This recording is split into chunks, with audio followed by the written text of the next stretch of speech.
coming into 2023, I've really had to reflect on my past year.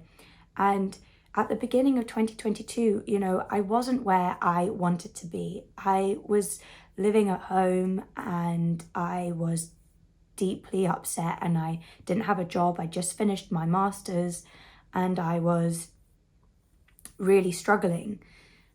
But I see how that was such a necessary piece of time for me, because my ego was playing this big old dance and it was making me look outside of myself consistently, where I just knew in my beingness that I didn't have to do that.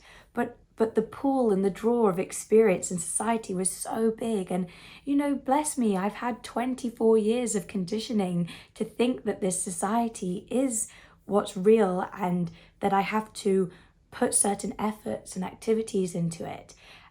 But I just knew in the depth of my beingness that wasn't the truth, and that wasn't the truth, and I didn't have to struggle and stress. And so I needed to have that 6 months of just letting everything go and letting everything fall away in order to really create greater strength and trust in this deep knowingness that I knew I was supported, and I knew that everything was okay, and that everything I was seeking was already all within me and around me. Undoing the ego, it can be a quick process or a long process. And to be honest, there's no right or wrong way. Somebody recently said to me that the script has been written. The date for your awakening, the date for your releasing of ego has been set. And for some people, it might be tomorrow. And for some people, it might be in 20 years' time. But when you hold that knowingness within you, you can allow life to unravel, to let go. There is nothing to do.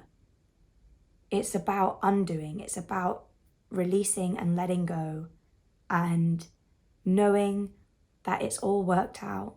It's all working out. And keep going back to that inner strength. Just because our mind is unlocked doesn't mean that our body is unlocked.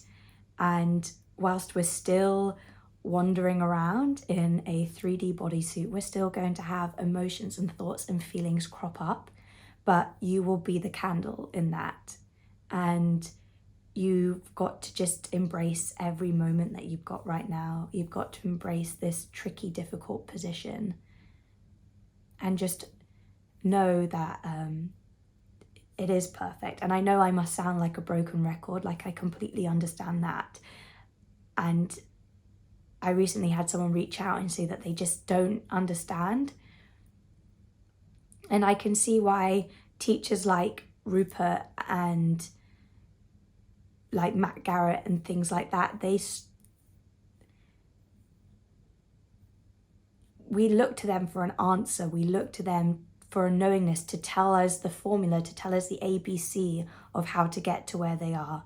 And there is no set way, there is no set path. It's about a consistent practice of returning to the truth of who you are. In the depth of my despair, every 15 minutes, I sat for 5 minutes and recognized the truth of who I was.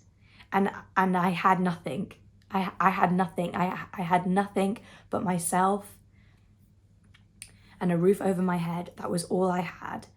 And I was in so much pain and so much despair that I just had to keep going back to that truth. And it was by using that pain, by focusing on it and allowing it to be, that I realized that I wasn't it, that I was the awareness behind it.